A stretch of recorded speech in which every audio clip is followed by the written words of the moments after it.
Welcome to the Direct Line powered by 10Bet. I'm Nico Gratiotis, and coming up on today's show, we'll chat to trainer Graham Motion. He's based over in the United States of America and has become the go-to trainer for South African racehorses. Leading up to the important Breeders' Cup, the World Championships of Horse Racing, taking place in a few weeks, we'll find out how the South African horses are getting along. Then we'll talk about what's happening at the National Horse Racing Authority with the resignation of the board and who has been the incoming chairman, and all about the news affecting the Jockey Club. And finally, we'll also look at some stats from racing in Mauritius, on the island, on Champ de Mars, and also look at a few notable performances that I noticed from Turffontein Racecourse last weekend. That's all coming up on the Direct Line, powered by 10Bet.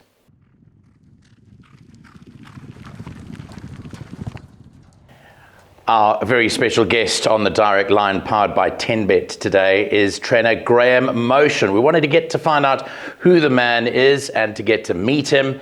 He's over in Maryland and they are 6 hours behind us, so we really thank him for getting up pretty early, although trainers do have early mornings anyway, but for chatting to us here on the Direct Line. Graham, a great pleasure to meet you, and thanks very much for your time.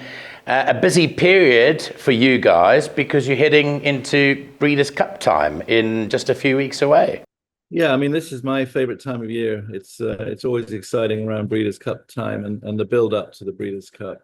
You have had a distinguished career. I mean, you've had 4 Breeders' Cup winners in your career thus far, and you were associated with a very, very good Animal Kingdom, who was raced by Team Valland Barry Irwin. Talk to us about those successes that you had in the Breeders' Cup, and I think they date back to quite a way back, almost 20 years ago was your first one. But any Breeders' Cup win is a very special win for any trainer. Yeah, for sure. I mean, Better Talk Now was my first Breeders' Cup win. I probably launched my career really because sort of brought me international attention by winning the 1.5 mile, the turf race. I think that allowed me to get more international owners and sort of put my career on a different level, if you like. So look, they've all been fantastic memories. I think he was 27-1 when he won. I think Shared Account might have been 40-1 when she won. And in that race, we beat a filly for the late, great Henry Cecil, which to me was so cool. I mean, Henry Cecil, I grew up sort of, idolizing him as a kid, right? So to find myself playing on the same stage with him in the Breeders' Cup was extraordinary. Back, I mean, you were born in the UK. Do you travel back at all to the UK to go and contest races, or was it your firm ambition to just train in America? I have taken horses back to Ascot. We've never won. We've hit the board a couple of times, had a couple of good seconds.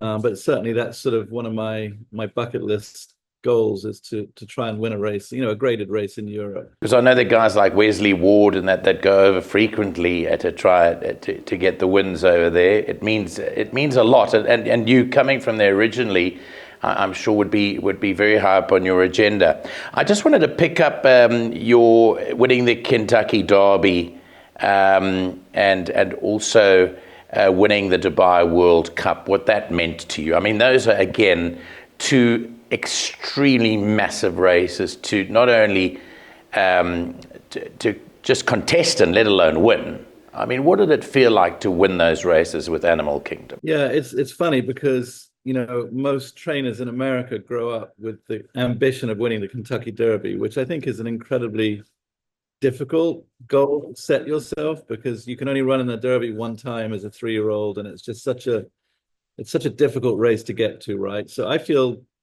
I never imagined I would win a Kentucky Derby. Felt incredibly fortunate to do it. Felt kind of lucky that he won, really. He was a very good horse, but he took me there rather than me taking him there. The World Cup was different because at that point he'd come back from several injuries. And Barry and I sort of set out the year before to run in the World Cup, and we didn't make it. So that had now become a 2-year plan to get him to the World Cup. And he was so good that week. I was just on pins and needles, kind of holding my breath every time we took him to the track, just knowing how good he was doing. And that was incredibly gratifying to win that race. And obviously financially, it's sort of a life-changing race, really. And your association with Barry Owen, how long did that stretch? Where did you get to meet him? Was it just around and about? I mean, he was involved, as far as I remember, in journalism in the early stages, was Barry? Yeah, I mean, Barry had actually sent me horses from South Africa before I went privately for him. He had asked me for several months that year if I would take on his horses and sort of in a private situation. Had I known that Animal Kingdom was going to be in that group, I probably would have said yes the first time he asked me. But what a stroke of luck that that horse was in the group that I inherited. We actually had a horse that had won the Breeders' Cup for Todd Pletcher called Pluck that was coming to me the day after he won the Breeders' Cup, and he ended up being a little disappointing, but obviously Animal Kingdom was a different story. And then fast forward, if you will, to the current batch of South African horses that you've got. What is association? How did it come to pass? Just a little bit of background in terms of the Slacks, the Gels, Hollywood Racing. How did all that materialize? And Gainer, who I also had horses for with Team Valor. So, I think I give Mike de Kock probably the credit for pushing them my way. I feel, Mike's been very good to me, been very supportive of what we've done over here. The first batch came with some Team Valor horses, I believe, and this was before the quarantine guidelines were changed, 2 years ago when Beach Bomb came, Izzy Bunga Bungu. And those guys, they did the quarantine in South Africa. They did the 2 months quarantine in upstate New York. So by the time they came to me, they hadn't trained for 3 months. So we were really starting from scratch with the idea of getting Izzy Bunga Bungu and Beach Bomb to the Breeders' Cup. So the fact that it all fell together, I think, was remarkable. And Beach Bomb's gone on to be very competitive this year. She's won several graded races. Just finished second in a grade 2 last weekend. So, all of these horses have been extremely competitive. Bunga Bungu, he won his prep for the Breeders' Cup, was a little unlucky in the Breeders' Cup. I think he easily could have hit the 14 trip. So, really, they've all held their own very well over here. Do you, from training a lot of American horses and then your association with British racing too, what defines a South African thoroughbred? I'm going to ask you this as a trainer now because I wouldn't really know. I mean, do you know as soon as you get them that they're from here? No, I don't think so. I mean, the only difference really from how they physically appear to us is that, their coats come at the wrong time of year. They're on the opposite schedule as far as when they come into their summer coats, right? So I don't think it's an easy transition for them. And maybe the 3 months that they had 2 years ago was a blessing because it does take a while for their bodies to adjust to the different weather, the different climate, the different temperaments. So I think that's the only real difference I've noticed. I couldn't really distinguish a South African horse from an American horse physically to look at them. But just going on racing surfaces, I suppose, and I probably put my money down on it, that they would be accustomed to running better on turf than they would on your dirt there. Oh, 100%. Yes. I mean, I haven't really... Actually, Distant Winter, who I've run now a couple of times from Gainer, she's trained very well on the dirt, and I haven't run her on the dirt. It's always been in the back of my mind a little bit. So I think that would possibly be the next thing to explore, is to see how some of them would adjust to running on the dirt.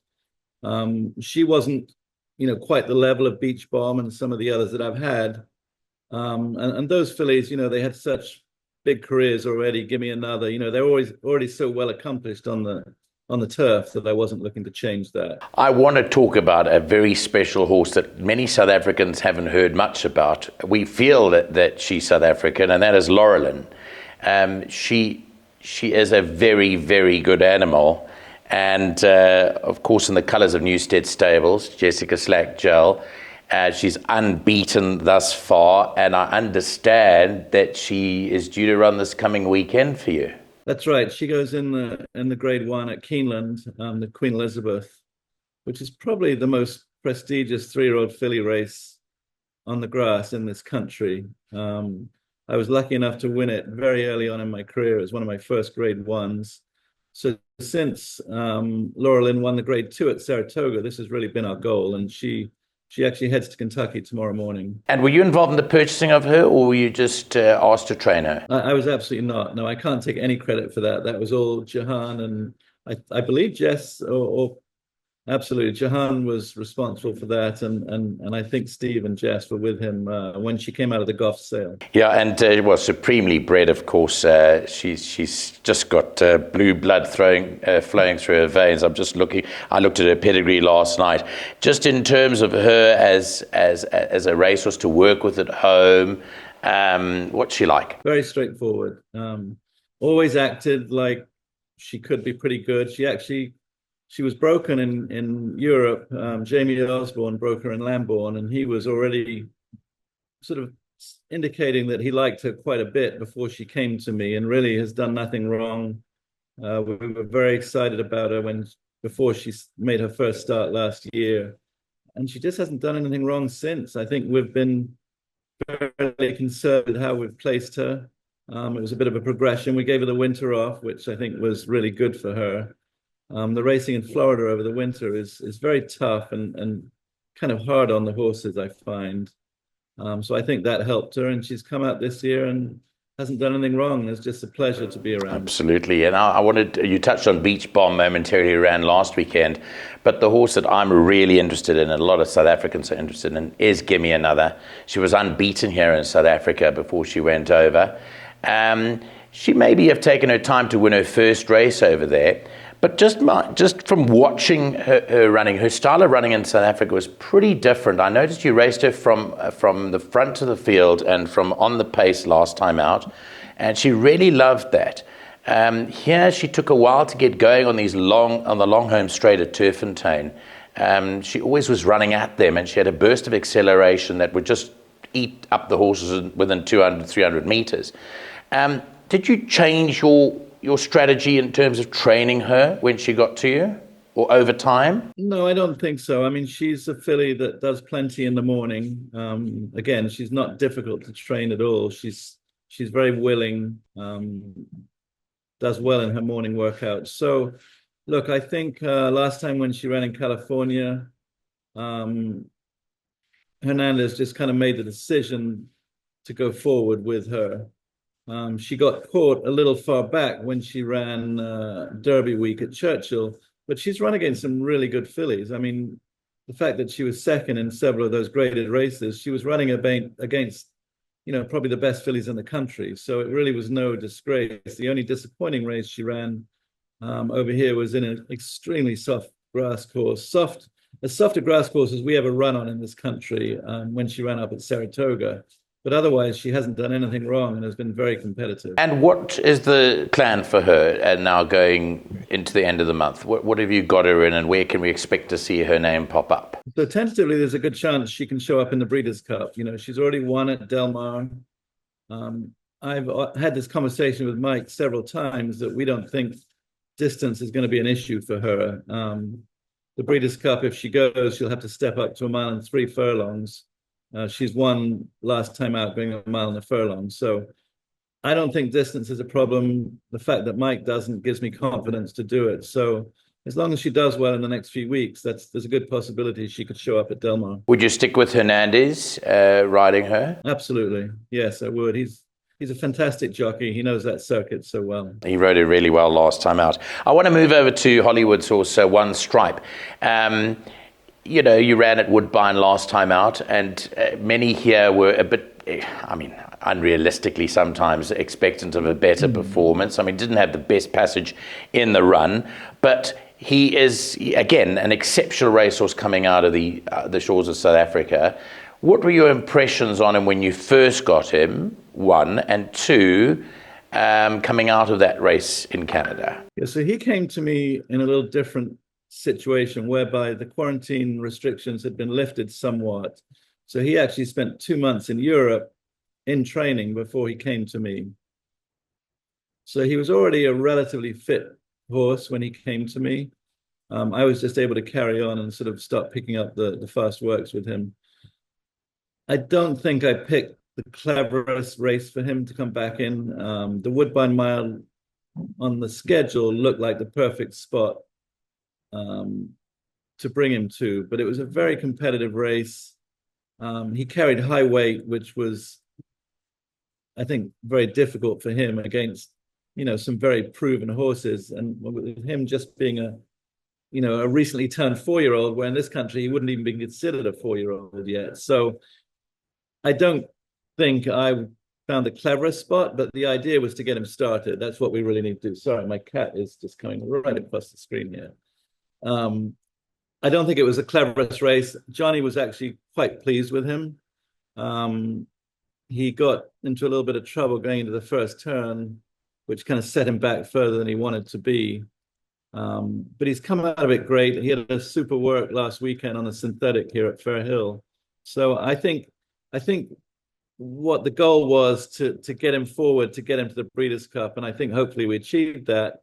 And he's going to have 3 more bits of work here at Fairhill before he goes to California. So he'll run as well. You've targeted a race for him there on the big weekend of racing. Yes, he won a win and you're in for the Breeders' Cup Mile. So he already has a berth in the Breeders' Cup. So he doesn't need to do anything.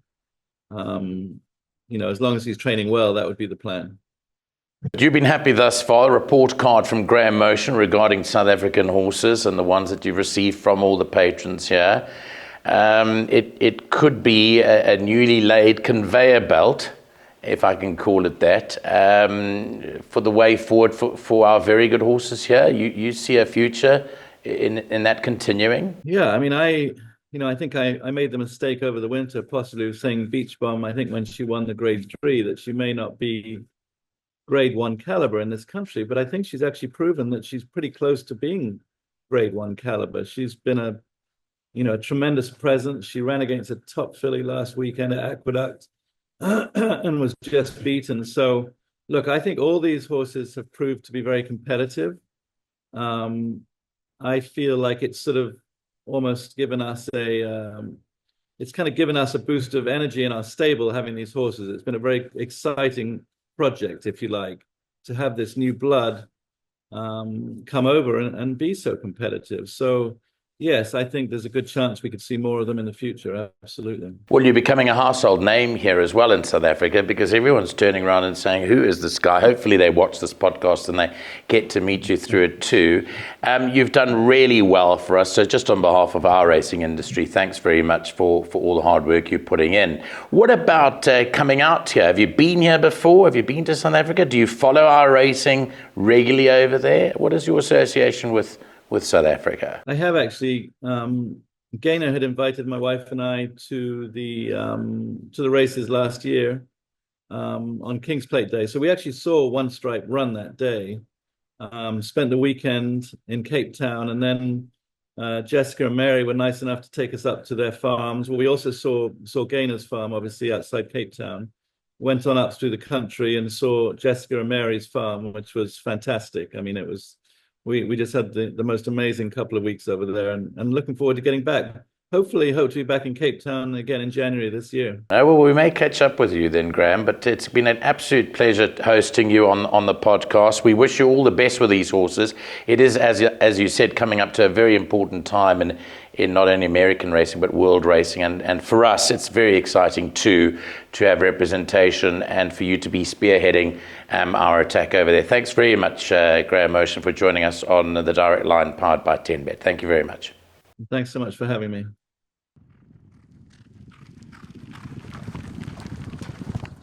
Well, it's now time for Nico's Notebook, and the first issue we're going to discuss is what's happening at the National Horse Racing Authority. On our last show, we mentioned the resignation of Chairperson Susan Rowett, as well as some of her board members. Well, the news that came through last week was that in terms of Chapter 4 of the Constitution of the National Horse Racing Authority, the Nominations Committee decided to fill the vacant positions on the National Board, and it's been announced that Mr. Mark Curry has been elected as the chairman to the new board. In addition, Mr. Lawrence Werners Also, Mr. Barry Reardon and Mr. Brendan Fegan have been added to the board. And this is good news for horse racing because all of the named individuals are very involved in racing. Racing flows through their veins, and we're looking forward to chatting to the incoming chairman, Mr. Mark Curry, on a future episode. Let's hope that the differences can be resolved between all the different parties, the outgoing and the incoming, for the betterment of racing in South Africa. It's now time to talk horse racing over in the Indian Ocean on the island of Mauritius at Shamtamars Racecourse. Well, they've had eight race meetings there, and remember that in our very first show we chatted to Santosh Gujada, the incoming MD of Mauritius Turf Club, and he had high aspirations of what was going to happen on the island in 2025. Well, I had a look at the jockeys' performances and how they've gone over there. Manuel Nunes, who is one of the top jockeys from Singapore when they were racing over there, is the current log leader on 10 winners.